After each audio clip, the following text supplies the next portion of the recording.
Hello Manipur tabiriba singbu ahanba maktada taramno okchari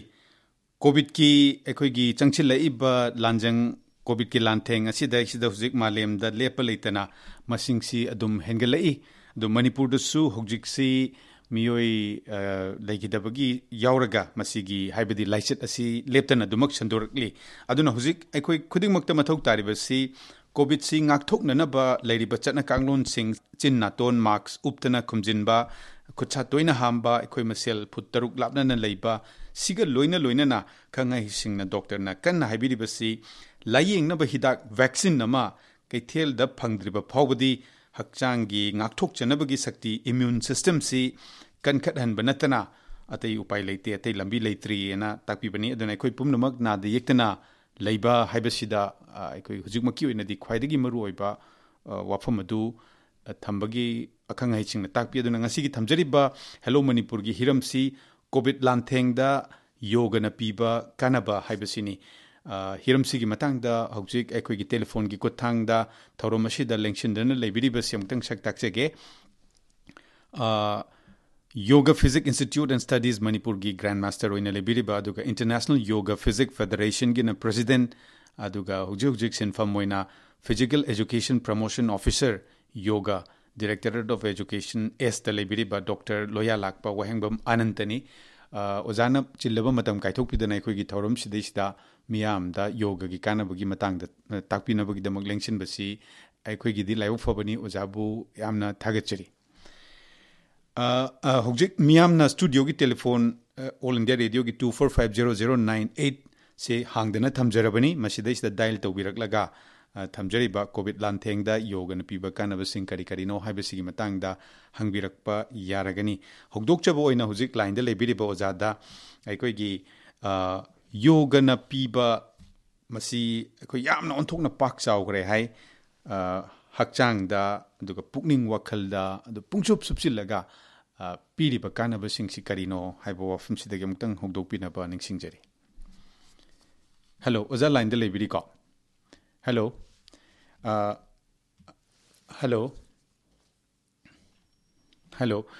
adu ozagi line se muktanga aikoi da connect tobusigi tanjasi laujaraga hojik aikoi gi call leiriba sing sisu amuktang ozaga yauna khanagadaba wafam ama oibanina aikoi ngaktang matam laujage aduda aikoina ngasigi ozada hangja hello oza line da leibire ko oza aduna ainu huji hangje khibdo ozana tabi horagadi yoga na miyoibagi hakchangda amadi pukning wakhalda piriba kanaba aduga supchillaga yoga sina piriba kanaba si karino haibasidagi tabiriba singa punna muktang khangmina horagadi nungaigani ozana sigi matang kitang takpigani yoga na koi pun hawakhanda piba kanaba sidi akoi yamna adumak masi kana ore yamna koi appropriate oiba matam haibadu haibata to bekilan thengda akoina yoga na piba kanaba si kana tashengbadi less equipment yaudaba masana oiba aduga less space oiba maruena the maintain problem da koi stress borne disease da masi yana mateng pangbadu masana amani masi sanabada sai haidaba anang amu khai sanaba yabadu tinna sanaba yaba adu covid ki matamda aikoina hojik yumda leiraga panthokna lei matam masida aikoina hakchangi ki masa phanaba honaba nadana honaba exercise tawada masi gym da chatana amada walking chalambadu to kamu ridui kamu tawba yabasi koi yoga masana sini adu masina mentally yamna kuji sarangna wakanji phajinbada yoga na mateng pangi madamajana yoga na yadiki mati yam sanaba matam yam sanaba aduga ni pa khaidna sanaba yaba an khaidna sanaba yabasi koi yoga masana oibana mati yam sanaba dugumba matam tiga sanaba yoga yam sanaba kolamane thamdage hoi aduna ozana hogdokpada takbiri basi hauji ekoina lampakta lamhangda lambi da chatlaga hakchang sajel toramba walking chatpana chingbadu thokpagi nungaitaba leibana lampak leitragasu lambi da thoktragasu yumgi kamada irailaina sumangda mangonda dum pangthokpa yaba irailaiba aduga kana wafum takpire ahanba phone call sim toja ten tokpio hello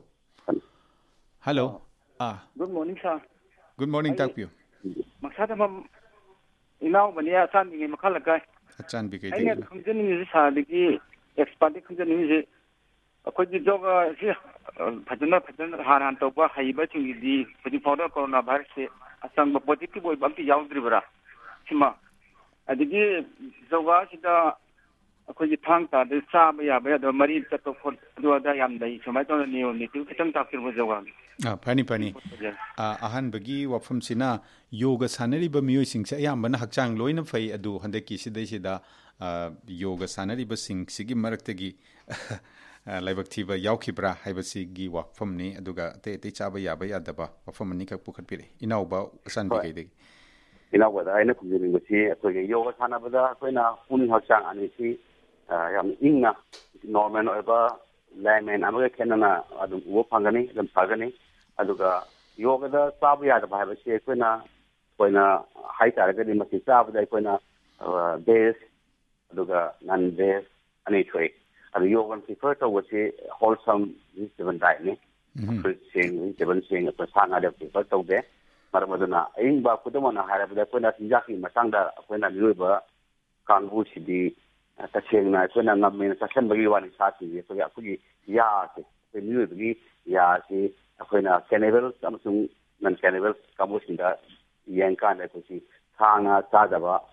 ꯃꯅꯥ ꯃꯁꯤꯡ ꯆꯥꯒꯗꯕ ꯖꯤꯕꯁꯤꯒꯤ ꯃꯅꯨꯡꯗ ꯆꯟꯕ ꯌꯥꯅꯤ ꯑꯗꯨꯅ ꯑꯩꯈꯣꯏꯁꯤ ꯃꯅꯥ ꯃꯁꯤꯡ ꯆꯥꯔ ꯍꯤꯡꯉꯨ ꯍꯥꯏꯕꯅꯤ ꯃꯅꯥ ꯃꯁꯤꯡ ꯆꯥꯕꯅ ꯋꯥꯈꯜ ꯏꯪꯍꯟꯕ ꯇꯞꯍꯟꯕ ꯄꯨꯟꯁꯤ ꯁꯥꯡꯕ ꯌꯥꯝ ꯍꯦꯜꯂꯤ ꯃꯔꯝꯗ ꯌꯣꯒꯅ ꯄꯤꯕꯁꯤ ꯃꯅꯥ ꯃꯁꯤꯡ ꯆꯥꯎ ꯍꯥꯏꯕꯒꯤ ꯑꯩꯈꯣꯏꯒꯤ ꯑꯗꯨꯒꯨꯝꯕ ꯑꯦꯗꯚꯥꯏꯁꯅ ꯑꯩꯈꯣꯏ ꯄꯤꯗꯨꯅ ꯂꯥꯛꯄꯅꯤ ꯍꯣꯏ ꯑꯇꯩ ꯄꯨꯡꯀꯛ ꯀꯛꯇꯅ ꯆꯥꯕ ꯌꯥꯗꯦ ꯍꯥꯏꯕ ꯔꯨꯜꯗꯤ ꯂꯩꯇ꯭ꯔꯒꯁꯨ ꯑꯩꯈꯣꯏꯒꯤ ꯃꯍꯧꯁꯥ ꯃꯥꯂꯦꯝꯁꯤꯒ ꯁꯥꯒꯣꯟꯅꯖꯕ ꯑꯩꯈꯣꯏꯒꯤ ꯃꯤꯑꯣꯏꯕꯒꯤ ꯍꯛꯆꯥꯡꯁꯤꯗꯩꯁꯤꯗ ꯄꯤꯊꯣꯔꯛꯏꯕꯁꯤ ꯃꯅꯥ ꯃꯁꯤꯡꯒ ꯍꯦꯟꯅ ꯄꯛꯅꯕ ꯍꯛꯆꯥꯡꯒꯤ ꯁꯤꯁꯇꯦꯝꯅꯤ ꯇꯥꯛꯄꯤꯕꯅꯤ ꯑꯣꯖꯥꯅ ꯍꯧꯖꯤꯛ ꯍꯥꯏꯔꯤꯁꯦ ꯍꯣꯏ ꯃꯊꯪꯒꯤ ꯀꯣꯜ ꯑꯝꯇꯒ ꯂꯧꯈꯠꯆꯒꯦ ꯍꯣꯏ ꯇꯥꯛꯄꯤꯌꯨ ꯍꯜꯂꯣ ꯃꯅꯤꯄꯨꯔꯅꯤ ꯍꯜꯂꯣ ꯇꯥꯖꯔꯦ ꯑꯩ ꯇꯧꯖꯔꯤꯁꯤ ꯅꯝꯕꯣꯜ ꯅꯣꯟꯗꯒꯤ ꯏꯕꯣꯝꯕꯤ ꯃꯉꯥꯅꯦꯕ ꯇꯥꯃꯣ ꯇꯥꯛꯄꯤꯌꯨ ꯏꯕꯣꯝꯕꯤ ꯍꯧꯖꯤꯛꯁꯦ ꯑꯩꯈꯣꯏꯒꯤ ꯀꯣꯚꯤꯠꯅ ꯅꯥꯕꯁꯦ ꯃꯤ 4,000 ꯈꯔ ꯍꯦꯟꯖꯜꯂꯦ ꯃꯁꯤꯗ ꯍꯧꯖꯤꯛ ꯑꯩꯈꯣꯏꯅ ꯈꯪꯖꯅꯤꯡꯉꯤꯁꯤ ꯌꯣꯒ ꯁꯥꯟꯅꯕꯅ ꯃꯁꯤ ꯀꯗꯥꯏ ꯐꯥꯎꯕ ꯐꯒꯗꯒꯦ ꯎꯠꯀꯗꯒꯦ ꯑꯗꯒꯤ ꯑꯩꯈꯣꯏ ꯇꯥꯃꯣꯒꯤ ꯈꯪꯖꯩ ꯑꯩꯈꯣꯏ ꯃꯩ ꯆꯥꯕ ꯌꯥꯕ ꯆꯤꯟꯖꯥꯛꯅ ꯀꯔꯝ ꯀꯔꯝꯕꯅꯣ ꯁꯤ ꯈꯤꯇꯪ ꯈꯪꯖꯅꯤꯡꯕ ꯍꯥꯏꯇꯥꯔꯦ ꯍꯣꯏ ꯆꯤꯟꯖꯥꯛꯀꯤ ꯃꯇꯥꯡꯗꯨꯃꯗꯤ ꯍꯧꯖꯤꯛꯀꯤ ꯖꯁ ꯃꯃꯥꯡꯒꯤ ꯐꯣꯟ ꯀꯣꯜ ꯑꯗꯨꯗꯒꯤ ꯄꯥꯎꯈꯨꯝ ꯑꯣꯖꯥꯅ ꯄꯤꯕꯤꯈ꯭ꯔꯦ ꯑꯗꯣ ꯃꯅꯤꯄꯨꯔꯗ ꯍꯧꯖꯤꯛ ꯀꯣꯚꯤꯠꯅ ꯁꯣꯛꯍꯟꯕ ꯍꯥꯏꯕ ꯇꯥꯔꯦ ꯃꯤꯑꯣꯏ 5,000 ꯌꯧꯁꯤꯜꯂꯛꯄꯒꯤ ꯃꯇꯥꯡ ꯁ꯭ꯋꯥꯏꯁꯤꯗꯩꯁꯤꯗ ꯑꯣꯖꯥꯅ ꯈꯤꯇꯪ ꯇꯥꯛꯄꯤꯒꯅꯤ ꯇꯁꯦꯡꯅ ꯌꯣꯒꯅ ꯀꯥꯟꯅꯕꯁꯤ ꯌꯥꯝ ꯊꯤꯅ ꯀꯥꯟꯅꯒꯅꯤ ꯃꯔꯝꯗꯤ ꯑꯩꯈꯣꯏꯅ ꯍꯧꯖꯤꯛ ꯂꯩꯔꯤꯕ ꯀꯣꯚꯤꯠꯅ ꯅꯥꯔꯤꯕꯁꯤ ꯃꯔꯨꯑꯣꯏꯅ ꯈꯅꯥꯎꯒꯤ ꯔꯤꯖꯟꯗ ꯍꯦꯟꯅ ꯑꯩꯈꯣꯏꯒꯤ ꯍꯤꯗꯥꯛ ꯑꯦꯇꯦꯛ ꯇꯧꯔꯒ ꯃꯗꯨꯗ ꯑꯦꯀꯨꯃꯨꯂꯦꯁꯟ ꯇꯧꯔ ꯂꯩꯍꯧꯔꯒ ꯃꯗꯨ ꯑꯩꯈꯣꯏꯅ ꯃꯇꯝ ꯆꯥꯅ ꯀ꯭ꯌꯣꯔ ꯇꯧꯕ ꯉꯝꯍꯧ ꯇꯥꯔꯒꯗꯤ ꯂꯪꯁ ꯇꯧꯔꯒ ꯂꯪꯁ ꯑꯦꯐꯦꯛ ꯇꯧꯔꯒ ꯁꯤꯕꯗꯨꯅꯤ ꯇꯁꯦꯡꯕꯗꯤ ꯑꯩꯈꯣꯏꯅ ꯀꯣꯚꯤꯠꯅ ꯅꯥꯕꯁꯤꯗ ꯑꯩꯈꯣꯏꯅ ꯌꯥꯝ ꯀꯟꯅ ꯀꯥꯟꯅꯔꯤꯁꯤ ꯏꯆꯝ ꯆꯝ ꯏꯝꯃꯨꯟ ꯁꯤꯁꯇꯦꯝ ꯑꯩꯈꯣꯏꯒꯤ ꯍꯦꯟꯀꯠꯍꯟꯕ ꯏꯝꯃꯨꯟ ꯁꯤꯁꯇꯦꯝ ꯍꯦꯟꯀꯠꯅꯕ ꯍꯣꯠꯅꯕꯗ ꯑꯩꯈꯣꯏꯅ ꯏꯆꯝ ꯆꯝꯕ ꯑꯦꯛꯁꯔꯁꯥꯏꯖ ꯍꯥꯏꯕ ꯇꯥꯔꯦ ꯑꯩꯈꯣꯏꯅ ꯄꯤꯕ ꯌꯥꯕꯗ ꯑꯁꯟꯗ ꯑꯩꯈꯣꯏꯅ ꯇꯧꯕ ꯌꯥꯕꯁꯤ ꯏꯆꯝ ꯆꯝꯕ ꯑꯁꯟ ꯈꯔ ꯍꯥꯏꯖꯧ ꯍꯥꯏꯇꯥꯔꯒꯗꯤ ꯑꯩꯈꯣꯏꯅ ꯑꯁꯟꯁꯤ ꯑꯩꯈꯣꯏꯅ ꯇꯧꯕꯒꯤ ꯃꯑꯣꯡꯁꯤ ꯂꯦꯞꯄꯅꯦ ꯐꯝꯕꯅꯦ ꯎꯞꯄꯅꯦ ꯂꯣꯡꯕꯅꯦ ꯍꯥꯏꯅ ꯑꯩꯈꯣꯏ ꯈꯥꯏꯗꯣꯛꯏ ꯑꯗꯨꯒ ꯁꯤ ꯇꯧꯗ꯭ꯔꯤꯉꯩꯗ ꯑꯩꯈꯣꯏꯅ ꯁꯨꯔꯖ ꯅꯃꯁꯀꯥꯔ ꯍꯥꯏꯅ ꯑꯩꯈꯣꯏꯅ ꯑꯇꯣꯞꯄ ꯑꯦꯛꯁꯔꯁꯥꯏꯖ ꯑꯩꯈꯣꯏꯒꯤ ꯏꯚꯦꯟꯁꯤꯡ ꯒꯦꯝ ꯁꯥꯟꯅꯀꯥꯟꯗ ꯑꯩꯈꯣꯏꯅ ꯋꯥꯔꯝ ꯑꯞ ꯇꯧꯕꯗꯧꯅ ꯋꯥꯔꯝ ꯑꯞꯀꯤ ꯃꯍꯨꯠꯇ ꯁꯨꯔꯖ ꯅꯃꯁꯀꯥꯔ ꯍꯥꯏꯅ ꯁ꯭ꯇꯦꯞ ꯔꯥꯎꯟꯒꯤ ꯑꯦꯛꯁꯔꯁꯥꯏꯖ ꯑꯃ ꯂꯩ ꯃꯗꯨ ꯇꯧꯒꯗꯕꯅꯤ ꯑꯗꯨꯒ ꯍꯥꯏꯔꯤꯕ ꯁ꯭ꯇꯦꯞ ꯔꯥꯎꯟꯒꯤ ꯑꯦꯛꯁꯔꯁꯥꯏꯖꯁꯤꯗ ꯀꯝꯕꯥꯏꯟ ꯇꯧꯔꯤꯁꯤ ꯀꯔꯤ ꯀꯔꯤꯅꯣ ꯍꯥꯏ ꯇꯥꯔꯒꯗꯤ ꯑꯩꯈꯣꯏꯅ ꯃꯁꯤꯗ ꯀꯝꯄꯣꯅꯦꯟ ꯌꯥꯎꯔꯤꯁꯨ ꯅꯃꯁꯀꯥꯔꯗ ꯕ꯭ꯔꯦꯊꯤꯡ ꯑꯦꯛꯁꯔꯁꯥꯏꯖꯅꯦ ꯑꯗꯩ ꯐꯤꯖꯤꯀꯦꯜ ꯑꯦꯛꯁꯔꯁꯥꯏꯖꯅꯦ ꯑꯗꯨꯒ ꯃꯟꯇ꯭ꯔ ꯍꯥꯏꯇꯥꯔꯦ ꯈꯨꯗꯝ ꯑꯣꯏꯅ ꯃꯟꯇ꯭ꯔ ꯍꯥꯏꯁꯦ ꯀꯔꯤꯃꯛ ꯅꯠꯇꯦ ꯅꯨꯃꯤꯠꯇ ꯈꯣꯏꯔꯝꯖꯕꯅꯤ ꯑꯣꯟꯁꯤꯜꯂꯒ ꯅꯨꯃꯤꯠꯇꯒꯤ ꯏꯅꯔꯖꯤ ꯂꯧꯕꯅꯦ ꯑꯩꯈꯣꯏꯅ ꯏ ꯂꯧꯕꯅꯤ ꯍꯥꯏꯔꯤꯕ ꯅꯨꯃꯤꯠꯁꯤꯒꯤ ꯃꯃꯤꯡ 23 ꯂꯩ 23ꯁꯦ ꯁꯣꯜꯂꯒ 23 ꯁꯥꯟꯅꯕꯅꯤ ꯑꯗꯨꯅꯃꯁꯤ ꯌꯥꯝꯗ꯭ꯔꯕꯗ ꯔꯥꯎꯟ 3 ꯁꯥꯟꯅꯔꯒꯗꯤ ꯃꯊꯪ ꯑꯦꯛꯁꯔꯁꯥꯏꯖ ꯑꯩꯈꯣꯏ ꯁꯨꯛꯀ ꯕ꯭ꯌꯥꯝ ꯍꯥꯏꯅ ꯑꯩꯈꯣꯏꯅ ꯍꯛꯆꯥꯡꯒꯤ ꯁ꯭ꯇ꯭ꯔꯦꯆꯤꯡ ꯑꯦꯛꯁꯔꯁꯥꯏꯖ ꯖꯣꯏꯟ ꯃꯌꯥꯝꯁꯤ ꯁ꯭ꯇ꯭ꯔꯦꯆ ꯇꯧꯔꯀꯥꯟꯗ ꯑꯁꯟ ꯈꯔ ꯍꯧꯅꯤ ꯑꯁꯟꯁꯤ ꯏꯆꯝ ꯆꯝꯅ ꯇꯥꯛꯄꯤꯔꯤꯕ ꯑꯗꯨꯗ ꯑꯩꯈꯣꯏꯅ ꯏꯆꯝ ꯆꯝꯕ ꯌꯣꯒꯒꯤ ꯂꯣꯟꯗ ꯑꯥꯔꯙꯤꯀꯇꯤ ꯆꯀ꯭ꯔꯥꯁꯟ ꯀꯥꯏꯅ ꯅꯥꯀꯟꯗ ꯄꯩꯊꯕ ꯑꯗꯩ ꯑꯥꯔꯙ ꯆꯀ꯭ꯔꯥꯁꯟ ꯇꯨꯡꯂꯣꯝꯗ ꯍꯥꯞ ꯍꯨꯜ ꯁꯦꯝꯕ ꯄꯗꯍꯥꯁꯥꯁꯟ ꯃꯥꯡ ꯎꯞꯊꯕ ꯑꯗꯩ ꯆꯛ꯭ꯔꯀꯣꯅꯥꯁꯟ ꯄꯔꯤꯚ꯭ꯔꯖනාꯁꯟ ꯑꯁꯤꯅꯆꯤꯡꯕ ꯇꯗꯥꯁꯟꯒꯨꯝꯕ ꯈꯔ ꯑꯗꯨꯒ ꯐꯝꯕꯗꯅ ꯕꯔꯖꯥꯁꯟ ꯁꯊꯥꯡꯒꯥꯁꯟ ꯄꯁꯨꯃꯣꯠꯁꯅꯥꯁꯟ ꯎꯁꯇ꯭ꯔꯥꯁꯟ ꯄꯗꯃꯥꯁꯟ ꯌꯣꯒ ꯃꯨꯗ꯭ꯔꯥ ꯕꯀ꯭ꯔꯥꯁꯟ ꯑꯥꯔꯙꯃꯁꯦꯟꯒꯥꯁꯟ ꯀꯥꯏꯅ ꯑꯔꯥꯏꯕ ꯈꯔ ꯑꯗꯒꯤ ꯑꯃꯨꯛ ꯎꯞꯄꯗ ꯁꯂꯚꯥꯁꯟ ꯔꯣꯀꯠ ꯄꯣꯁ ꯀꯥꯏꯅ ꯕꯨꯖꯪꯒꯥꯁꯟ ꯀꯣꯕ꯭ꯔꯥ ꯄꯣꯁ ꯙꯅꯨꯔꯥꯁꯟ ꯕꯣ ꯄꯣꯁ ꯁꯚꯥꯁꯟ ꯀ꯭ꯔꯣ ꯄꯣꯁ ꯁꯤ ꯑꯗꯨꯝ ꯀꯥꯟꯅꯩ ꯑꯗꯨꯒ ꯑꯩꯈꯣꯏ ꯂꯣꯡꯕꯗ ꯑꯃꯨꯛ ꯄ꯭ꯔꯇꯤꯀꯔꯅ꯭ꯌꯥꯁꯟ ꯁꯔꯚꯥꯡꯒꯥꯁꯟ ꯍꯂꯥꯁꯟ ꯃꯠꯁ꯭ꯌꯥꯁꯟ ꯁꯤꯠꯁꯥꯁꯟ ꯁꯤ ꯏꯆꯝ ꯆꯝꯅ ꯀꯃꯟꯅꯤ ꯍꯥꯏꯔꯤ ꯁꯥꯟꯅꯕꯗ ꯑꯗꯨꯝ ꯏꯅꯐ ꯑꯣꯏꯒꯅꯤ ꯑꯗꯨꯒ ꯃꯔꯨꯑꯣꯏꯅ ꯄ꯭ꯔꯥꯅꯥꯌꯥꯃꯥ ꯃꯦꯗꯤꯇꯦꯁꯟꯁꯤ ꯑꯩꯈꯣꯏ ꯁ꯭ꯇ꯭ꯔꯦꯁ ꯃꯦꯅꯦꯖꯃꯦꯟꯗ ꯍꯥꯏꯇꯥꯔꯦ corona virus si akoina masi non stress borne disease gi man da tanba aduga masida infection amasung injury da tawada masina mu infection ya panic ora kana amu akogi non stress borne disease gi saru stress ko mu bopto kala pa armadna stress management da akoina pranayama amasung meditation si asimati kana gani yani panic odiba akoina pochi taptharaga gyan tana ina punni thamba tang phala thamba sida marwena immune system boost tawraga hakang reality du understand tawraga di masi akoina amlaina adamna harasaka na kire SOP self distance tawba haman ba odi ko di phazan exercise tawba matam sana akoina ta matam exercise tawba di phazana yimda le daga di masi akoina tangan da buya ba akoina protect tawba ya ba prevention is better than cure ne akoina depend tawba ya ba disease amani maduna yoga gi rules ni phazana ngagadi changendana hakang phana leiba ngamguni haibasi aigi thajabane hai hoi adu ojana takpiriba asan si onthokna masing yam khare adu hujik kanagumba mana hujik covid manung chidai sida practice tawba hogjege hai taragadi akan ba uppa longba thekpa mayam du hekta ngasi mak tokshalaga di hayeng ai muscle pain tawdana joint pain tawbi yai irai laiba kadai degi kamaina hogadage khoina tajabado oja sorgi sajen hagada pranayama sida kapal bhati haiba maga brastika haiba maga sitali haiba maga haipen sum tajai swai sidagi haubuna phabra surya namaskar dagi samna khoti pranayama si simple breathing hai ka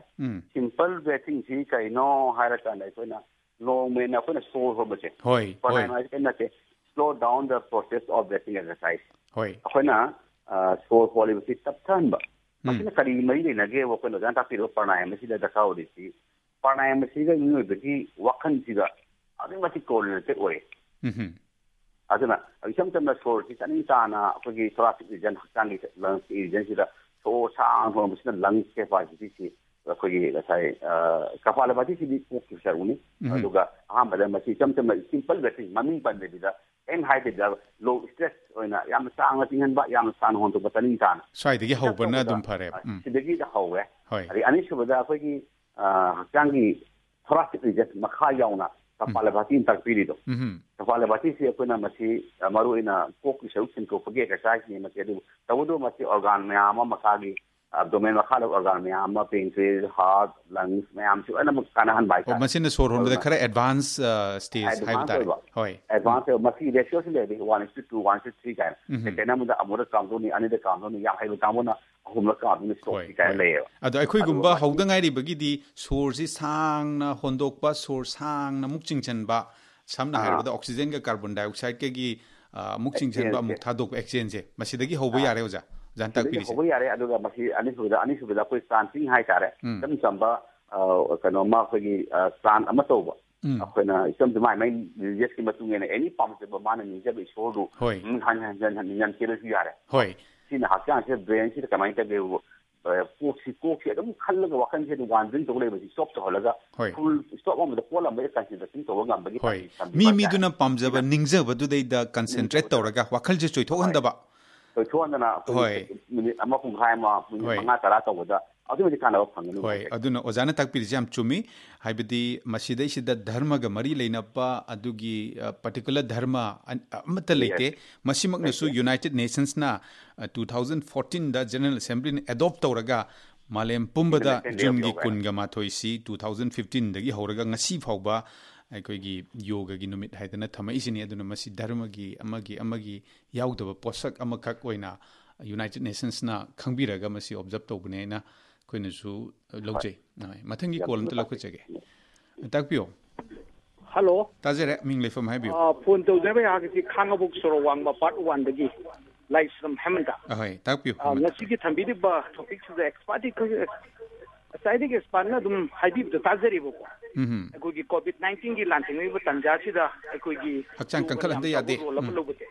अदो इन खंगजिनिना साइगी तौनिंगेतना हेक्ता योग सी तौबा यादबरा हाइबदि अखोन rule लंबी मखा दम चथगदरा हाइन खंगबा अदो मसीगी Matang the खतितंगा remind तौबिरगदि हेन नुंगाइगे होय होय याम फजबा हेमंतन पुखतपै एची योग सी सानबा हौरगे हारगदि करी करी ngakpagi tangai फदबा सानबा हौगदबा म्यूसिंग करी इनगदगे सिमतंग मजाना ताकपिरो मसी अहामदा योग सी सानबा हौगे हाइ तागदि मसी योग गी फाउंडेशन अनि ले ꯐꯥꯎꯟꯗꯦꯁꯟ ꯌꯥꯎꯗ꯭ꯔꯒꯗꯤ ꯑꯩꯈꯣꯏ ꯍꯦꯛꯇ ꯁꯥꯟꯅꯕ ꯍꯧꯕ ꯌꯥꯗꯦ ꯑꯗꯨꯃꯥꯏꯅ ꯃꯌꯥꯝꯅ ꯎꯕꯤꯔꯤꯕ ꯑꯩꯈꯣꯏ ꯑꯥꯁꯟ ꯍꯥꯏꯅ ꯖꯒꯥ ꯖꯒꯥꯗ ꯍꯧꯔꯤꯕꯁꯦ ꯍꯦꯛꯇ ꯇꯥꯛꯂꯥꯎ ꯄꯥꯏꯕꯗ ꯃꯁꯤ ꯀꯥꯟꯅꯕ ꯏꯐꯪ ꯐꯪꯉꯣꯏ ꯑꯗꯨꯒ ꯈꯨꯗꯝ ꯍꯥꯏꯔꯕꯗ ꯀꯔꯤꯒꯨꯝꯕ ꯈꯔ ꯆꯥꯔꯒ ꯑꯐꯕ ꯈꯔ ꯆꯥꯔꯤ ꯀꯥꯟꯅꯕꯗꯤ ꯐꯪꯉꯦ ꯑꯗꯨꯕꯨ ꯃꯗꯨꯒꯤ ꯃꯅꯨꯡꯗ ꯌꯥꯎꯔꯤꯕ ꯀꯟꯇꯦꯟ ꯃꯅꯨꯡꯗ ꯌꯥꯎꯔꯤꯕ ꯄꯣꯠꯇꯨ ꯈꯪꯅ ꯌꯣꯒꯁꯤ ꯑꯩꯈꯣꯏꯒꯤ ꯄ꯭ꯔꯤꯔꯤꯀ꯭ꯋꯤꯖꯤꯠ ꯀ꯭ꯋꯥꯂꯤꯐꯤꯀꯦꯁꯟ ꯈꯔ ꯂꯩꯌꯦ ꯌꯣꯒꯁꯤ ꯑꯩꯈꯣꯏꯅ ꯌꯣꯒꯁꯤ ꯃꯈꯜ ꯌꯥꯝꯃꯤ ꯑꯗꯣ ꯃꯥꯒꯤ ꯁ꯭ꯀꯨꯜꯁꯨ ꯑꯩꯈꯣꯏꯒꯤ ꯌꯥꯝꯃꯤ ꯑꯗꯨꯕꯨ ꯍꯧꯖꯤꯛ ꯂꯥꯛꯏꯕ ꯀꯣꯆꯤꯡꯗ ꯂꯥꯛꯆꯔꯕꯗ ꯑꯩꯈꯣꯏꯅ ꯌꯣꯒꯗ ꯑꯁꯇꯥꯡꯒ ꯌꯣꯒ ꯍꯥꯏꯅ ꯃꯌꯥꯝꯅ ꯈꯪꯅꯕꯤꯔꯤꯕ ꯌꯣꯒ ꯁ꯭ꯇꯦꯞ 9 ꯍꯥꯏꯇꯥꯔꯦ ꯌꯥꯝ ꯑꯥꯁꯟ ꯄ꯭ꯔꯥꯅꯥꯌꯥꯃ ꯄꯣꯇꯦ ꯙ꯭ꯌꯥꯟ ꯁꯃꯥꯙꯤ ꯑꯅ 9 ꯂꯩ 9ꯁꯤ ꯌꯣꯒꯒꯤ ꯀꯝꯄ꯭ꯂꯤꯠ ꯋꯦ ꯑꯣꯐ ꯂꯥꯏꯐꯅꯤ ꯌꯣꯒꯁꯤ ꯑꯗꯨꯅ ꯁꯤ ꯍꯥꯏꯔꯤꯕ ꯁ꯭ꯇꯦꯞ 9ꯁꯤ ꯃꯊꯪ ꯑꯩꯈꯣꯏ ꯆꯠꯀꯗꯕ ꯑꯗꯣ ꯁꯤꯒꯤ ꯂꯝꯕꯤꯁꯤꯕꯨ ꯑꯩꯈꯣꯏꯅ ꯐꯖꯅ ꯈꯪꯉꯒꯗꯤ ꯃꯄꯨꯡ ꯐꯥꯕ ꯃꯤ ꯑꯃ ꯑꯣꯏꯕ ꯉꯝꯃꯤ ꯑꯗꯨꯅ ꯑꯍꯥꯟꯕꯗ ꯌꯥꯝ ꯑꯩꯈꯣꯏ ꯇꯧꯔꯣꯏꯗꯕ ꯍꯥꯏꯇꯥꯔꯦ ꯇꯧꯔꯣꯏꯗꯕꯗ ꯌꯥꯝ ꯃꯁꯤꯗ ꯑꯍꯤꯡꯁꯥ ꯆꯩꯌꯕ ꯆꯥꯖꯄ꯭ꯔꯒꯦ ꯌꯥꯝ ꯍꯥꯏꯅ ꯍꯥꯏ ꯃꯁꯤ ꯑꯩꯈꯣꯏꯅ ꯃꯩꯇꯩꯂꯣꯟꯗ ꯍꯜꯂꯨ ꯍꯥꯏꯇꯥꯔꯒꯗꯤ ꯃꯁꯤ ꯑꯍꯤꯡꯁꯥ ꯍꯥꯏꯁꯤ ꯅꯟ ꯚꯥꯏꯑꯣꯂꯦꯟꯁ ꯇꯧꯕ ꯋꯥꯍꯩ ꯅꯠꯇ꯭ꯔꯒ ꯊꯕꯛꯅ ꯃꯤꯉꯣꯟꯗ ꯖꯤꯕ ꯄꯥꯛ ꯑꯣꯠꯇꯕ ꯍꯥꯏꯕ ꯑꯃ ꯅꯟꯕ ꯑꯗꯨꯒ ꯑꯆꯨꯝꯕ ꯁꯩꯇꯦꯟ ꯑꯆꯨꯝꯕ ꯇꯧꯕ ꯑꯗꯩ ꯄꯣꯠ ꯍꯨꯔꯥꯟꯗꯕ ꯁꯦꯂꯦꯕ꯭ꯔꯦꯁꯤ ꯇꯧꯕ ꯑꯦꯛꯁꯦꯞꯇꯦꯟꯁ ꯑꯣꯐ ꯒꯤꯐꯁꯤ ꯑꯍꯥꯟꯕꯗ ꯃꯁꯤ ꯆꯦꯟꯒꯗꯕ ꯃꯥꯅ ꯇꯧꯔꯣꯏꯗꯕ ꯃꯉꯣꯟꯗ ꯆꯦꯟꯒꯗꯕ ꯒꯨꯟ ꯑꯃꯅꯤ ꯑꯗꯣ ꯇꯧꯒꯗꯕ ꯅꯤꯌꯝ ꯍꯥꯏꯅ ꯑꯩꯈꯣꯏꯅ ꯅꯤꯌꯣꯝ ꯂꯩ ꯃꯗꯨꯗꯅ ꯅꯤꯌꯝ ꯑꯁꯤꯅ ꯁꯣꯆ ꯁꯟꯇꯣꯁ ꯇꯄꯁ꯭ꯋꯥꯗꯌ ꯏꯁꯣꯠ ꯄ꯭ꯔꯥꯅꯤꯗ꯭ꯔ ꯅꯤꯌꯝ ꯍꯥꯏꯅ ꯁꯣꯆ ꯍꯛꯆꯥꯡ ꯁꯦꯡꯗꯣꯛꯄ ꯋꯥꯈꯜꯗꯨ ꯁꯦꯡꯕ ꯅꯨꯡꯇꯤꯒꯤ ꯑꯗꯒꯤ ꯁꯟꯇꯣꯁꯤꯅ ꯑꯩꯈꯣꯏꯅ ꯂꯩꯔꯤꯕ ꯖꯒꯥꯗꯨꯗ ꯄꯦꯟꯊꯣꯛꯄ ꯇꯝꯕ ꯑꯩꯅ ꯂꯩꯔꯤ ꯖꯒꯥꯗꯨꯗ ꯇꯄꯁꯤꯅ ꯑꯩꯅ ꯆꯠꯀꯗꯕ ꯂꯝꯕꯤꯗꯨ ꯈꯪꯅ ꯆꯠꯅꯕ ꯔꯥꯏꯠ ꯗꯤꯔꯦꯛꯁꯟ ꯇꯧꯕ ꯑꯗꯨꯒ ꯑꯩꯈꯣꯏꯒꯤ ꯃꯊꯪꯗ ꯁꯦꯜꯐ ꯁ꯭ꯇꯗꯤ ꯑꯩꯈꯣꯏ ꯍꯛꯆꯥꯡꯒꯤ ꯃꯔꯝꯗ ꯊꯋꯥꯏꯒꯤ ꯃꯔꯝꯗ ꯑꯗꯒꯤ ꯏꯁꯣꯔ ꯃꯔꯝꯗ ꯅꯩꯅꯕ ꯑꯗꯣ ꯂꯥꯁꯇ ꯁꯔꯦꯟꯗꯔ ꯇꯨ ꯗ ꯒꯣꯗ ꯁꯤꯅ ꯇꯧꯒꯗꯕ ꯍꯥꯏꯔꯤꯁꯦ ꯈꯪꯉꯀꯥꯟꯗ ꯑꯩꯈꯣꯏꯅ आसन है आसन से होगनी आसन से होगा आसन की मागी तौगदब खर लै अखोना आसन तौ तारगदी अखोना मयाम सानबिरब आसन सी हेक्ता चारगा तौबो यादे मासे एदि चखावगे हांगब मतम अयुक्ता नते नुगिंदा तौगनी अदुगा करिगुंबा चारोगा तौगे तारगदी अहुमगुंबा मरिगुंबा कानरा तौगनी अदुगा माना तौगदब जगा सी अखोगी फक याम नानबा जगा अम ओइगनी अदुगा हयिंग ना नतगा कांग इफेक्ट तौदबा मनम इफेक्ट तौदबा खाउन इफेक्ट तौदबा जगा ओइगनी याम विंडी ओइबा नुसिंग साम सेंग जगा ओइगदोंनी काइना खरा लै अदु हाइरसी सी तौबदा पना सेकदब ड्रेस की मतंग दा मु हाइ तारगदी चम चंबा कोयम लूज ओइबा फाजन बा याउदबा ड्रेस मा तरकान मदम होबा यार अदुना ने अखना मति याम पिकपा का हाइ तारे फुट अहुम बाय तरु को जगा अम फांगदी बा साना होबा यार तौदबु सानबसिदा कोई याम एडवांस ओइना याम खंगबा अखोगी गुरु मखादा तौबगी तनाय फदब लै मरमदि करिनो हाइ कांदा कोई आसन से तौबा कांदा कोई अफबा तौबा याबा यादबा खर लेरी अदुना हारबदा अखोना तनो हारसिने बीपी लेबा मी मदा आसन तौनिगे यो तौनिगे ना जब यंगोदा अखोना तौबा कांदा कोक इ हाइदबा चंगबा एक्सरसाइज तौदागदी बीपी स्टॉक तौर कुतुम सिदुने अदुना अदुम तौदा खर लेबदु खंगना मसानबा तनाय फदे अदुना मति हेक्ता थानमनी हाइदना लाइक तगी नत्रगा टीवी दगी नत्रगा एनीबडी यंगबा तौ काना मति तौदबा लिमिटेशन खंगदगदी मति रिवर्स अखोगी नेगेटिव इफेक्ट लाकने ने खंदे होय यम नुंगाइजी मथंगी कॉल अमतक लखुचगे ओजा हेलो ताकपियो मिंग लेफम हाइबियो वहां हंबियो हेलो ताजेरे मिंग लेफम हाइबियो good morning sir good morning हौजी की ताकपी बदा अखोगी जोगसी आंगांसिंगी चहीजे हाते खनंजबदा चही कयामुक्तगी ना जोगदी सानबा यागदगी हाबसिमा आई खंजनिंग एक्सपर्टगी होय फनी मिंग लेफम फनी यूरेबम अवांग लेकाइदगी मतुम अबे कौजैसा होय फनी ओजादै ताबिरसे आंगांग प्रोजेक्ट अबेना ताकपिदु याम फजबा वहांगनी अदुगा योगा सिटी प्रकृति गर्भासन तो सवासन दगे तौवे हाइदि इमा पुंदगी सी वोकी योगा तौवे अदु तसेना मैन उनरिबा होजि अखोना आसन गायना प्राणायाम तौसी की सही मरी मसई मंगा दगी नतग तरुक तरे तगे होबो यारे अदु सिना अदुम सी बोक सानबा यारे हाइजगे आंगांग की कोई सही याम दबदा सही अदुम हक्तांग लेंग ओपन सही मंगा नतग तरुक तगे होबदम यारे न समजगे हा ओय pani mathang gi column tak lokhu chege hello hello tajere ming lifam haibiyo oza phone tawjere bi khang patri kuno le kare ga akas laisram khanga bok tak takpiyo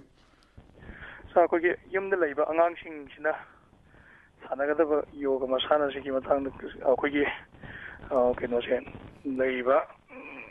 ꯂꯩꯅꯥꯁꯦ ꯑꯩꯈꯣꯏ ꯆꯪꯗꯅꯕꯒꯤꯗꯃꯛꯇ ꯀꯔꯝꯕ ꯃꯈꯜꯒꯤ ꯀꯩꯅꯣ ꯁꯥꯟꯅꯒꯗꯒꯦꯅ ꯑꯉꯥꯡ ꯃꯆꯥꯁꯤꯡ ꯍꯥꯏꯗꯤ ꯌꯨꯝꯗ ꯂꯩꯕ ꯑꯉꯥꯡ ꯃꯆꯥꯁꯤꯡꯗꯤ ꯀꯣꯏꯆꯦꯟ ꯆꯦꯜꯂꯒ ꯑꯗꯨꯝ ꯁꯥꯟꯅꯩꯑꯕ ꯑꯩꯈꯣꯏꯅ ꯃꯁꯤ ꯁꯥꯟꯅꯗꯅꯕꯒꯤꯗꯃꯛꯇ ꯌꯨꯝꯗ ꯂꯩꯅ ꯀꯔꯤ ꯇꯧꯕ ꯌꯥꯕꯒꯦ ꯍꯥꯏꯕꯗꯨ ꯈꯪꯖꯅꯤꯡꯕ ꯍꯥꯏꯇꯥꯔꯦ ꯍꯣꯏ ꯈꯥꯡꯉꯕꯣꯛꯇꯒꯤ ꯑꯀꯥꯁꯅ ꯄꯨꯈꯠꯄꯤꯔꯛꯏꯁꯤ ꯍꯧꯖꯤꯛ ꯃꯤꯌꯥꯝꯒꯤ ꯄꯨꯛꯅꯤꯡ ꯋꯥꯈꯜꯗ ꯌꯥꯝꯅ ꯀꯟꯁꯔꯟ ꯑꯩꯈꯣꯏ ꯌꯥꯝ ꯂꯥꯡꯇꯛꯅꯔꯤꯕ ꯀꯣꯚꯤꯗ ꯃꯅꯨꯡꯁꯤꯗ ꯀꯣꯚꯤꯗ ꯂꯥꯟꯊꯦꯡ ꯃꯅꯨꯡꯁꯤꯗꯩꯁꯤꯗ ꯑꯉꯥꯡꯁꯤꯡꯅ ꯁꯥꯟꯅꯖꯕ ꯌꯥꯕ ꯁꯤ ꯀꯔꯤꯗꯒꯤ ꯍꯧꯁꯤꯒꯦ ꯑꯣꯖꯥ ꯑꯗꯨꯅꯤ ꯍꯪꯕꯤꯔꯛꯏꯁꯤ ꯑꯉꯥꯡꯁꯤꯡꯁꯤꯗꯤ ꯑꯩꯈꯣꯏꯅ ꯃꯁꯤ ꯌꯥꯝꯅ ꯇꯞꯅ ꯃꯣꯏꯁꯤ ꯍꯧꯕ ꯍꯥꯏꯕꯗꯤ ꯁꯣꯔꯁꯤ ꯂꯥꯡꯇꯛꯅꯕ ꯃꯣꯏꯁꯤ ꯌꯥꯝ ꯆꯔꯥꯡ ꯋꯥꯈꯜꯁꯤ ꯌꯥꯝ ꯂꯥꯡꯕ ꯋꯥꯈꯜꯁꯤ ꯌꯥꯝ ꯐꯥꯠꯇꯣꯏꯗꯅ ꯃꯣꯏꯅ ꯍꯦꯟꯅ ꯂꯥꯡꯕ ꯏꯔꯥꯡ ꯏꯊꯛ ꯏꯄꯣꯝ ꯌꯥꯝꯅ ꯌꯥꯎꯕ ꯑꯉꯥꯡꯁꯤꯡ ꯏꯅꯔꯖꯤ ꯍꯦꯟꯅ ꯌꯥꯎꯕ ꯃꯣꯏꯁꯤꯡꯁꯤ ꯑꯩꯈꯣꯏꯅ ꯑꯍꯥꯟꯕꯗ ꯆꯥꯅꯤꯡ ꯆꯥꯅ ꯐꯝꯃꯒ ꯄꯣꯠ ꯑꯃꯗ ꯌꯦꯡꯕ ꯇꯝꯕ ꯑꯗꯨꯒ ꯁꯣꯔ ꯇꯞꯅ ꯁꯣꯔ ꯊꯥꯟꯕ ꯇꯝꯕꯤꯕ ꯑꯗꯨꯒ ꯑꯉꯥꯡꯁꯤꯡꯁꯤꯗꯅ ꯑꯌꯥꯝꯕ ꯆꯦꯟꯒꯟꯗꯦ ꯑꯗꯨꯅ ꯑꯦꯅꯤ ꯐꯣꯔꯝ ꯑꯣꯐ ꯑꯥꯁꯟꯁꯤ ꯑꯩꯈꯣꯏ ꯏꯆꯝ ꯆꯝꯕ आसन लेपगी खुद थांकलगा नाहक तरा आसन लेपगी मो बैलेंसिंग आसन सिंग तरा अदगी यामना लाइट ओइबा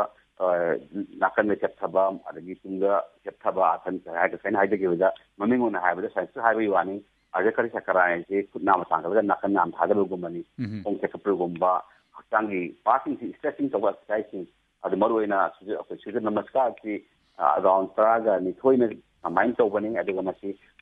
डिफरेंस स्कूल मतुंगिना माइ पोस्ट अमनी खेनबले असिगी से तमतमा सानबा होबदा मसी याम हेना कानगनी अदगा मरुइना थबासेना म्यूजियम ताबी थाबीरगा इंगो म्यूजियम थाबीरगा लोंग हिसलगा मोजपत आबतमन लेनंदना मदुर वखन याम इंधरा वखन जी पूरा कूल डाउन तौलकान नोकि तरांग वखि मांगरगा इन्ना पोलमा ताबा हिरगी तानिंगबगी knowledge ama listening capacity se yaso aga manga si phajina awa hekala kan mokoda teaching learning da yamating pangane thunde hoi concentration tambani samna hairabada maduna magi hayeng school gi college gi lirik tu su kanara ka dori bane baja hoi hello takpiu hello mani hello takpiu ming leifam good morning sir good morning ai wa kai to pom lakai da gi mai ben sana don bi ne ba sa habiu sana tumbi ni na sum haina bada joga se sanaruraba matungda lepagadi yam noi khatli kainaga su tajai ado si kadai phabu chungge habado doctor dagi ta haibira moba fani makok te su tajja hodre fani ozana takpi gani huzik mayam na haibi du yam na sumba ado yam su mayam haina dan ba pola mani kadigi no kana yo wasina ka wasi instrument organ si mapanga kakanam immune system ka kan bani ad hana yam na tamna selama gari du yam phafina kiran ba yam na sapta ba mathau to hon bane organ myan se organ myan ke mathau phafina to la kan dai phena pagi left side ga di in ko na pichili ba pot jari pot si yam na digest to ga hena kana ba sang na ti ba aduna lokshili ba pot ga mana energy expand to gi du ga ni si lokshili ne heji lakna sang la fat dispose to pani aduna saba kan da phena jari ba pot si control to ga di akoina khara lepa ga su madu thona ka su effect tawai tawudabu akoina chachili bisana helaga chasan na hangai di yamna kana ba lahungda bida akoina exercise sakhaga mani no yam sakke bani yoga tawga di organ yam digestive system gi endocrine gland yam lai di ba mayam si increase lai di ba mayam pajana heart function to na kana ba sin maximum absorb to hoguna changda madu kana ba ti bani aduna ti di potu akoina pajana utilize tawga di yamna charo potu kar hanjana chara ga di noi bisi adum phagani aduga chaimaraga kokga nobili nati hoi sari ba potu ben to buni haigadi hoi aduga yoga chana basina hakang organ amni kalan bodana hena apangan kalan phala kuda maru wada kanda tang cha ju kanda bi hena lawuna hakang da energy du hena spend to daga di energy hena absorb to kanda can dispose to prepare to adopt to horaga ta no bhandan point kanda hoi adu oza marak sidai da oza hujik pan bi ba yoga sana basina hakang gi tongan ba saruk sing heart ki lungs ki even ekoi gi diabetes si bhawba pancreas ki mathau si fajana full function to holaga diabetes phawba yoga na control to bunga mi kaina khangai sing na takpi aduna hujiki matam chidi covid ki matam nina hujik covid si de koina mit naton chin sidagi changraga mahik tuna sor honbagi paring sidai da changraga madudagi hakchang gi atei masing yam khadhalaga kudong thiba thoalakpagi wafum oina tajai aduna sor honbagi paring kankhat hannaba handaba yadabani kankhat handaba yadabani aduna swaisida is the yoga gi karamba asan jina khwaidagi effective oini asan numdadi hai thamdaroi masi cleansing process hena akoina masi niti doti na naton gi makunje akoi shinto khuli technique amala gi masi akoi ahamada jalaniti sina akoina ꯂꯤꯇꯤ ꯄꯣꯠ ꯑꯃ ꯇꯧꯔꯒ ꯋꯥꯔꯝ ꯋꯥꯇꯔꯁꯤꯗ ꯑꯩꯈꯣꯏꯅ ꯁꯦꯂꯥꯏꯟ ꯍꯥꯞꯄ ꯀꯥꯟꯗ red ꯅꯣꯖꯦꯜ two right ꯅꯣꯖꯦꯜꯁꯤ ꯁꯦꯡꯗꯣꯛꯄ right two left ꯅꯣꯖꯦꯜ ꯁꯦꯡꯗꯣꯛꯄꯁꯤꯡꯁꯤꯅ ꯑꯗꯨ ꯂꯣꯏꯔꯀꯥꯟꯗ ꯀꯄꯥꯂꯚꯥꯇꯤꯅ ꯑꯩꯈꯣꯏꯅ ꯉꯁꯥꯏ ꯍꯥꯏ ꯊꯛꯄꯤꯈꯤꯕ ꯁꯣꯔꯁꯤ ꯅꯥꯇꯣꯟꯗ ꯐ꯭ꯔꯤꯅ ꯀꯥꯝꯕꯁꯤꯅ ꯀꯣꯛꯀꯤ ꯁ꯭ꯀꯨꯜꯗ ꯂꯩꯔꯤꯕ ꯁꯔꯨꯗ ꯂꯩꯔꯤꯕ ꯀꯦꯕꯤꯇꯤ ꯃꯌꯥꯝꯁꯤ ꯊꯣꯛꯂꯛꯄꯗ ꯅꯥꯇꯣꯟ ꯂꯩꯔꯤꯕ ꯃꯌꯥꯝꯁꯤ ꯏꯁꯤꯡꯗ ꯀꯥꯞꯊꯣꯔꯀꯥꯟꯗ ꯑꯃꯨꯛ ꯑꯩꯈꯣꯏꯒꯤ ꯀꯦꯊꯦꯇꯔ ꯁꯤꯖꯤꯟꯅꯔꯒ ꯑꯃꯨꯛ ꯑꯩꯈꯣꯏꯅ ꯀꯦꯊꯦꯇꯔ ꯂꯕꯔ ꯑꯃ ꯂꯩ ꯂꯕꯔꯁꯤꯅ ꯑꯃꯨꯛ ꯅꯥꯇꯣꯟꯗꯒꯤ ꯊ꯭ꯔꯣꯠ ꯑꯍꯣꯕꯁꯤ ꯆꯥꯛ ꯍꯥꯔꯀꯥꯟꯗ ꯊꯣꯛꯂꯛꯄ ꯖꯔꯤꯁꯦ ꯁꯤ ꯁꯦꯡꯗꯣꯛꯄ ꯑꯩꯈꯣꯏ ꯊ꯭ꯔꯣꯠꯀꯤ ꯔꯤꯖꯟꯁꯦ ꯀꯣꯚꯤꯗꯅ ꯆꯨꯝꯗꯨꯝ ꯑꯣꯏꯔꯒ ꯃꯁꯤ ꯁꯦꯡꯉꯀꯥꯟꯗ ꯑꯃꯨꯛ ꯉꯥꯛꯇꯪ ꯑꯩꯈꯣꯏ ꯐꯖꯅ ꯁꯦꯡꯗꯣꯛꯀꯥꯟꯗ ꯃꯁꯤꯗ ꯑꯃꯣꯠꯄ ꯃꯨꯁꯀꯦꯠ ꯂꯩꯍꯟꯗꯔꯀꯥꯟꯗ ꯑꯩꯈꯣꯏꯅ ꯀꯣꯚꯤꯗꯁꯤ ꯂꯩꯕ ꯉꯝꯍꯟꯗꯕ ꯏꯔꯨꯖꯕ ꯍꯛꯆꯥꯡꯗꯤ ꯏꯔꯨ ꯂꯨꯊꯣꯛꯄ ꯍꯥꯏꯇꯥꯔꯦ ꯊꯣꯛꯄꯤꯔꯒ ꯑꯗꯨ ꯁꯦꯡꯗꯣꯛꯀꯥꯟꯗ ꯁꯤ ꯑꯣꯏꯔꯀꯥꯟꯗ ꯑꯩꯈꯣꯏꯅ ꯑꯃꯨꯛ ꯑꯩꯈꯣꯏꯒꯤ ꯗꯣꯇꯤꯅ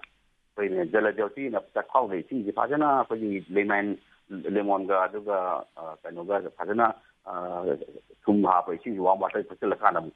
ꯕꯣꯃꯤꯠ ꯇꯧꯊꯣꯔꯛꯄ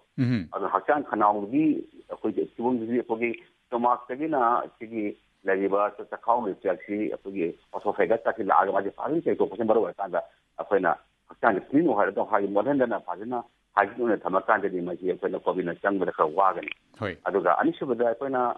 ꯍꯛꯆꯥꯡꯁꯤ ꯂꯪꯁꯀꯤ ꯀꯦꯄꯥꯁꯤꯇꯤ ꯍꯦꯟꯒꯠꯅꯕ ꯑꯩꯈꯣꯏꯅ ꯑꯩꯈꯣꯏꯒꯤ ꯅꯔꯤꯁꯨꯗꯤ ꯄ꯭ꯔꯅꯥꯌꯥꯃ ꯂꯩ ꯁꯤꯀꯔꯤ ꯆꯤꯠꯀꯥꯔꯤꯁꯤ ꯂꯩ ꯑꯗꯒꯤ ꯏꯆꯝ ꯆꯝꯕꯗ ꯑꯩꯈꯣꯏꯒꯤ ꯑꯅꯨꯟ ꯕꯤꯔꯣꯂꯣꯃꯥ ꯌꯦꯠ ꯑꯣꯏ ꯑꯩꯈꯣꯏꯅ ꯍꯛꯆꯥꯡꯁꯤ ꯑꯩꯈꯣꯏꯅ ꯈꯪꯒꯗꯕꯁꯤ ꯑꯏꯪ ꯑꯁꯥ ꯑꯅꯤꯁꯤ ꯀꯟꯇ꯭ꯔꯣꯜꯁꯨ ꯄ꯭ꯔꯅꯥꯌꯥꯃ ꯇꯧꯏ ꯑꯩꯈꯣꯏꯅ ꯂꯦꯐ ꯅꯣꯖꯟꯁꯤꯅ ꯆꯟꯗ꯭ꯔꯤꯚꯦꯗꯅ ꯀꯧꯏ ꯔꯥꯏꯠ ꯅꯣꯖꯟꯅ ꯁꯨꯔꯤꯚꯦꯗꯅ ꯀꯧꯏ ꯈꯨꯗꯝ ꯑꯣꯏꯅ ꯍꯥꯏꯔꯕꯗ ꯔꯥꯏꯠ ꯅꯣꯖꯟꯅ ꯍꯣꯜꯂꯤꯕ ꯁꯣꯔꯁꯦ ꯑꯏꯪꯕ ꯍꯣꯜꯂꯝꯒꯅꯦꯕ ꯔꯥꯏꯠ ꯅꯣꯖꯟ ꯍꯣꯜꯂꯤꯕ ꯑꯁꯥꯕꯁꯨ ꯍꯣꯜꯂꯝꯒꯅꯦꯕ ꯑꯏꯪ ꯑꯁꯥꯁꯤ ꯕꯦꯂꯦꯟꯁ ꯑꯣꯏꯔꯀꯥꯟꯗ ꯃꯤꯒꯤ ꯋꯥꯈꯜ ꯅꯨꯡꯉꯥꯏꯗꯣꯏꯅꯦꯕ ꯁꯤ ꯑꯅꯤꯁꯤ ꯕꯦꯂꯦꯟꯁ ꯑꯣꯏꯔꯒ ꯋꯥꯈꯜꯁꯤ ꯂꯥꯡꯗꯣꯏꯅꯦꯕ ꯑꯗꯨꯅ ꯍꯥꯏꯔꯤꯕ ꯑꯅꯤꯁꯤ ꯕꯦꯂꯦꯟꯁ ꯇꯧꯅꯕ ꯍꯣꯠꯅꯕꯗ ꯑꯩꯈꯣꯏꯒꯤ ꯅꯔꯤꯁꯨꯗꯤ ꯄ꯭ꯔꯅꯥꯌꯥꯃꯅ ꯃꯇꯦꯡ ꯄꯥꯡꯉꯤ ꯃꯔꯝ ꯑꯗꯨꯅ ꯍꯛꯆꯥꯡꯗ ꯅꯨꯡꯉꯥꯏꯅ ꯏꯝꯃꯨꯟ ꯁꯤꯁꯇꯦꯝ ꯑꯦꯝꯕꯨꯁ ꯇꯧꯕ ꯐꯖꯅ ꯉꯁꯥꯏ ꯄ꯭ꯔꯅꯥꯌꯥꯃꯁꯤ ꯐꯖꯅ ꯁꯥꯟꯅꯔꯀꯥꯟꯗꯗꯤ ꯍꯛꯆꯥꯡ ꯂꯪꯁ ꯀꯦꯄꯥꯁꯤꯇꯤꯁꯤ ꯐꯖꯅ ꯍꯦꯟꯒꯠꯂꯀꯥꯟꯗ ꯏꯟꯇꯦꯛ ꯀꯦꯄꯥꯁꯤꯇꯤ ꯍꯥꯏꯇꯥꯔꯦ ꯃꯅꯨꯡꯗ ꯑꯣꯛꯁꯤꯖꯦꯟ ꯆꯥꯡ ꯍꯦꯟꯒꯠꯂꯀꯥꯟꯗ ꯍꯛꯆꯥꯡꯗ ꯏꯅꯔꯖꯥꯏꯁ ꯇꯧꯕ ꯉꯝꯕꯁꯤ ꯍꯦꯟꯒꯠꯂꯛꯄꯅ ꯃꯔꯝ ꯑꯣꯏꯗꯨꯅ ꯍꯛꯆꯥꯡꯁꯤ ꯌꯥꯝ ꯀꯜꯂꯒ ꯈꯤꯇꯪ ꯗꯤꯐꯦꯟꯁ ꯇꯧꯕ ꯉꯝꯗꯅ ꯃꯦꯀꯥꯅꯤꯖꯝꯁꯤ ꯃꯇꯣꯝꯗ ꯐꯣꯝ ꯇꯧꯖꯅꯕ ꯍꯣꯠꯅꯕꯗ ꯑꯩꯈꯣꯏꯅ ꯏꯝꯃꯨꯟ ꯁꯤꯁꯇꯦꯝ ꯀꯟꯈꯠ ꯇꯉꯥꯏ ꯐꯗꯦ ꯑꯗꯨꯅ ꯌꯣꯒꯒꯤ ꯑꯥꯁꯟꯁꯤꯡ ꯂꯩ ꯃꯔꯨꯑꯣꯏꯅ ꯄ꯭ꯔꯅꯥꯌꯥꯃꯁꯤꯅ ꯍꯛꯆꯥꯡꯗ ꯍꯦꯟꯅ ꯏꯝꯃꯨꯟ ꯁꯤꯁꯇꯦꯝ ꯀꯟꯈꯠꯍꯟꯗꯨꯅ ꯍꯛꯆꯥꯡ ꯂꯪꯁ ꯃꯄꯥꯟ ꯀꯟꯅ ꯊꯝꯕ ꯃꯇꯦꯡ ꯄꯥꯡꯉꯦ ꯍꯥꯏꯇꯥꯔꯦ ꯍꯣꯏ ꯌꯥꯝ ꯅꯨꯡꯉꯥꯏꯖꯩ ꯑꯣꯖꯥ ꯍꯪꯅꯤꯡꯕꯗꯤ ꯋꯥꯍꯪ ꯃꯌꯥꯝ ꯑꯃ ꯂꯩꯍꯧꯔꯤ ꯑꯗꯣ ꯑꯣꯖꯥ ꯂꯣꯏꯁꯤꯜꯂꯛꯄꯁꯤꯗꯩꯁꯤꯗ ꯃꯇꯝꯒꯤ ꯑꯀꯛꯅꯕ ꯂꯩꯕꯅꯤꯅ ꯀꯨꯝꯁꯤ ꯆꯍꯤꯒꯤ ꯌꯣꯒ ꯋꯥꯔꯜ ꯌꯣꯒ ꯗꯦꯒꯤ ꯄꯥꯂꯟꯁꯨ ꯑꯩꯈꯣꯏ ꯏꯃꯨꯡꯗ ꯄꯨꯂꯞꯅ ꯌꯣꯒꯁꯤ ꯁꯥꯟꯅꯔꯁꯤ ꯍꯥꯏꯕꯁꯤ ꯊꯤꯝꯁꯨ ꯑꯣꯏꯕꯅꯤꯅ ꯑꯣꯖꯥꯅ ꯂꯣꯏꯁꯤꯜꯂꯛꯄꯗ ꯃꯤꯌꯥꯝꯗ ꯀꯣꯚꯤꯗꯁꯤ ꯊꯦꯡꯅꯅꯕ ꯑꯩꯈꯣꯏ ꯀꯟꯈꯠꯍꯟꯗꯕ ꯌꯥꯗꯦ ꯑꯩꯈꯣꯏꯒꯤ ꯏꯝꯃ꯭ꯌꯨꯟ ꯁꯤꯁꯇꯦꯝ ꯀꯟꯈꯠꯍꯟꯗꯕ ꯌꯥꯗꯦ ꯍꯥꯏꯕꯁꯤꯒ ꯃꯔꯤ ꯂꯩꯅꯅ ꯇꯦꯟꯇꯛꯄ ꯋꯥꯐꯝ ꯑꯃꯇꯪ ꯊꯝꯕꯤꯔꯒꯗꯤ ꯌꯥꯝ ꯅꯨꯡꯉꯥꯏꯖꯅꯤ ꯑꯩꯈꯣꯏꯅ ꯌꯨꯝꯗ ꯂꯩꯔꯀꯥꯟꯗ ꯍꯣꯛꯄꯤꯗꯔꯀꯥꯟꯗ ꯁ꯭ꯇ꯭ꯔꯦꯁ ꯃꯦꯅꯦꯖꯃꯦꯟꯒꯤ ꯍꯣꯠꯅꯕꯗ ꯑꯩꯈꯣꯏꯅ ꯃꯔꯨꯑꯣꯏꯅ ꯁ꯭ꯇ꯭ꯔꯦꯁ ꯃꯦꯅꯦꯖꯃꯦꯟꯁꯤꯅ ꯃꯔꯨ ꯑꯣꯏ ꯑꯉꯥꯡꯁꯤꯡ ꯑꯍꯟꯁꯤꯡꯗ ꯌꯥꯝ ꯀꯩꯅꯣ ꯑꯣꯏꯕꯁꯦ ꯑꯗꯣ ꯁ꯭ꯇ꯭ꯔꯦꯁ ꯑꯩꯈꯣꯏꯅ ꯈꯨꯗꯝ ꯑꯣꯏꯅ ꯏꯆꯝ ꯆꯝꯕ म्यूजिक याम इंब म्यूजिक मेलोडी तारकान पुनः फमीनगा मिनिट पुंखाय पुंग फैमिली लेबिनबा अदुगा अखोइना फैमिली की नांगै की थबक चिंदना कुनौ फंगमदबदो पुनः लेबिनरकान अखोइना अखोगी अमगा सिया तौनरगा माइन सी होंदोनरकान पीसफुल लिविंग बीइंग अखोबा अपाम पाम होंदोनरकान लेबिनबा योगा कंसेप्ट अखोइना ngai yamania magi इथिक्स फमीनरकान आसन ना इतम चम आसन पोस्चर सी इतम चम एक्सरसाइज खरा दम सानमिनबा मदु हेना कानगनी अदुगा सानबा कान इन हाइजबदुनी आयामना एक्सपर्ट अबि मखादा आई प्रॉब्लम दुगी मतुमिना एडवाइस अबि कान सानबिबा कानगनी अदुगा योगा ती साननी हाइजनसु हेता यूट्यूब तगी नतगना डायरेक्ट तगी तोबिगनु मसी एक्सपर्ट अमदा कंसल्ट तोबिरकांदा मसी टेलीफोन वाली सानबिरगा आई problem हाइकांदा yam nungaijare oja covid lantheng da yoga na piba kanaba haibasigi matangda ekoi yoga physics institute studies manipur gi grandmaster dr loya lakpa wahengbam ananta takpi khiba oja u thagachari thank you